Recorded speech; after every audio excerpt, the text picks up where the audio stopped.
நீங்களோ உங்களை அந்தகாரத்தினின்று தம்முடைய ஆச்சரியமான ஒளியின் இடத்திற்கு வரவழைத்தவருடைய புண்ணியங்களை அறிவிக்கும்படிக்கு தெரிந்து கொள்ளப்பட்ட சந்ததியாயும் ராஜரீகமான ஆசாரிய கூட்டமாயும் பரிசுத்த ஜாதியாயும் அவருக்கு சொந்தமான ஜனமாயும் இருக்கிறீர்கள்.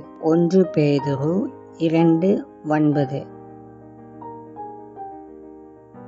எவ்வளவு அதிகமாக இருந்தாலும் அதிலும் குறை கூறிக்கொண்டே இருப்பவர்களும் இந்த உலகின் போக்கில் சமரசம் செய்து கொண்டு வாழ்பவர்களும் நம்மை சுற்றிலும் ஏராளமாக உள்ளனர். ஆனால் எளிதான வழி எது என்று தேடி எடுக்கிறவர்களையும் சூழ்நிலைக்கு ஏற்றபடி தங்களை மாற்றிக் கொள்பவர்களையும் தள்ளிவிட்டு தங்கள் தரங்களை தாழ்த்தி கொள்ளாத வித்தியாசமான மனிதர்களையே தேவன் தேடிக் கொண்டிருக்கின்றார். அவர் அசாதாரணமான நம்பிக்கையை கொண்ட மக்களையும் சாத்தியமே இல்லாத காரியங்களை எதிர்பார்க்கின்ற மக்களையும் வாஞ்சையுடன் தேடுகின்றார்.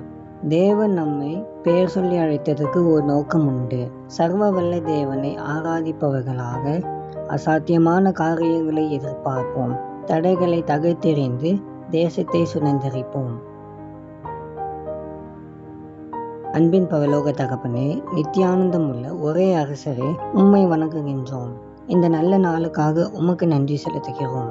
ஆண்டவரே, நீர் மட்டும் எங்களை பாதுகாத்து வழிநடத்தி வந்த உம்முடைய தயவுக்காக உமக்கு ஸ்தோத்திரம். கர்த்தாவே, மகிமையுள்ள தெய்வமாகிய உம்மை ஆராதிக்கும் மக்களாகிய நாங்கள் எந்த விதமான சூழ்நிலையிலும் எங்களுடைய தரங்களை தாழ்த்தி கொள்ளாமலும் இந்த உலகத்துடன் சமரசம் செய்யாமலும் வாழ கிருபை தாரும். நாங்கள் அசாதாரணமான காரியங்களை செய்கிறவர்களாக விசுவாசத்தில் உறுதியாக இருக்க எங்களுக்கு உதவி செய்யும். இந்த நாளிலும் நடக்கும் எல்லா ஆராதனைகளிலும் உம்முடைய நாமம் மகிமைப்படுவதாக என்று உம்மை உயர்த்துகிறோம். இயேசுவின் மூலம் ஜெபிக்கிறோம் பிதாவே, ஆமென்.